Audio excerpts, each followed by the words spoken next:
தஞ்சாவூர் மாவட்டம் கும்பகோணத்துக்கு அருகாமையில் இருக்க திருவின் நகர்னு அழைக்கப்படுற திருநாகேஸ்வரத்தில் இருக்க 108 திவ்ய தேசங்கள்ல ஒன்னான உப்புளியப்பன் சுவாமி கோயில்ல பங்குனி மாத பிரம்மோற்சவம் கடந்த ஏப்ரல் 4 சனிக்கிழமையிலேருந்து கொடியேற்றத்தோட சிறப்பா நடந்துகிட்டு வருது.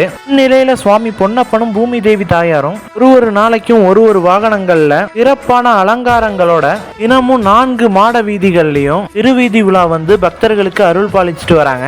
அந்த வகையில இந்த வெள்ளிக்கிழமை 10ஆம் தேதி பெருமாள் ஸ்ரீகிருஷ்ணர் அலங்காரத்திலையும் தாயார் ஆண்டாள் அலங்காரத்திலையும் தென்னை மர வாகனத்துல எழுந்தருளி சிறப்பான முறையில அருள் பாலிச்சாங்க.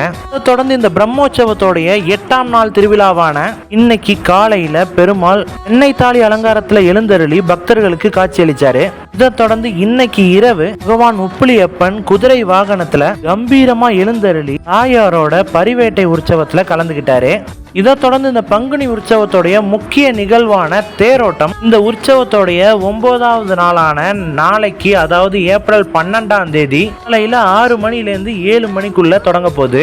திருத்தேர் வடம் பிடிக்கிற நிகழ்வு காலைல 6 மணிலேருந்து 7 மணிக்குள்ள நடக்க போகுது.